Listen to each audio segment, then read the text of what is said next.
Hello bachcho, let's read the question. The question says that evaluate the following limit. The given limit is limit x tends to 0, 3 to the power 2 plus x minus 9 upon sin x. इस question में limit x tends to 0, 3 to the power 2 plus x minus 9 upon sin x की value निकालनी है। बहुत ही simple सा question है। पहले हम की कॉन्सेप्ट लिख लेते हैं। की कॉन्सेप्ट, तो पहला की कॉन्सेप्ट क्या है कि लिमिट में वेरिएबल जिस भी वैल्यू को टेंड करता है, अगर उस वैल्यू को जिस फंक्शन का लिमिट निकालना है उस फंक्शन में पुट करने पे अगर कोई इनडिटरमिनेट फॉर्म आता है तो उस केस में हमारे पास लिमिट को इवेलुएट करने के बहुत सारे तरीके होते हैं। पहला तरीका होता है फ्रैक्शनल फैक्टराइजेशन मेथड, सेकंड होता है रैशनलाइजेशन मेथड, थर्ड होता है बाय यूजिंग स्टैंडर्ड लिमिट्स, और वैसे बहुत सारे तरीके होते हैं, दो तीन और तरीके होते हैं।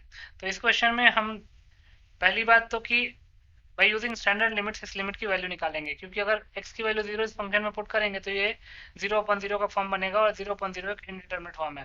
तो पहले हमको ये पता करना पड़ेगा कि 7 इनडिटरमिनेट फॉर्म्स होते कौन कौन से हैं। 7 इनडिटरमिनेट फॉर्म्स, तो वो हो जाएगा 0/0, infinite upon infinite, infinite minus infinite, 0 into infinite, 1 to the power infinite, 0 to the power 0 and infinity to the power 0। Then एक स्टैंडर्ड लिमिट होता है, limit x tends to 0, a to the power x minus 1 upon x, इसका formula होता है log a base e। और एक और होता है limit theta tends to 0, sine theta upon theta, ये 1 के इक्वल होता है provided theta must be in radians. तो इन दोनों की कॉन्सेप्ट्स को यूज करके इस क्वेश्चन को सॉल्व कर लेते हैं।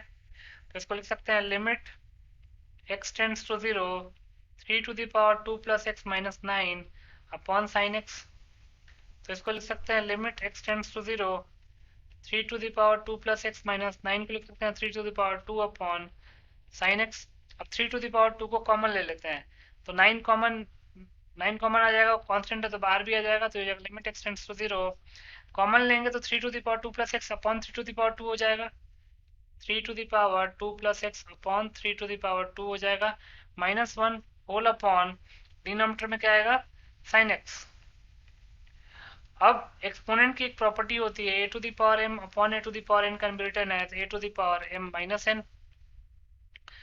तो इसको हम क्या लिख सकते हैं 9 into limit x tends to 0, 3 to the power 2 plus x minus 2 minus 1 upon sine x। तो जगह 9 into limit x tends to 0, 3 to the power x minus 1 upon sine x। अब एक काम करते हैं, इसको लिख सकते हैं 9 into limit x tends to 0, 3 to the power x minus 1 upon x whole upon limit x tends to 0 sine x upon x। हमने किया क्या, न्यूमरेटर को भी x से डिवाइड कर लिया और डिनोमिनेटर को भी x से डिवाइड कर लिया और लिमिट को डिस्ट्रीब्यूट कर दिया, तो कोई फर्क तो पड़ा नहीं ओरिजिनल इक्वेशन पे। तो ये हो जाएगा 9 into limit x tends to 0, 3 to the power x minus 1 upon x किसके इक्वल हो जाएगा log 3 बाई c के इक्वल, तो log 3 लिख लेते हैं, upon limit x tends to 0 sine x upon x किसके इक्वल हो जाएगा 1 के इक्वल, तो log 3 अपॉन 1 आ गया, तो ये हो गया 9 log 3, यही हमारा फाइनल आंसर हो जाएगा। तो लिख सकते हैं hence 9 log 3 is the required answer. So 9 log 3 will be your final answer. I hope you understood it well. Best of luck.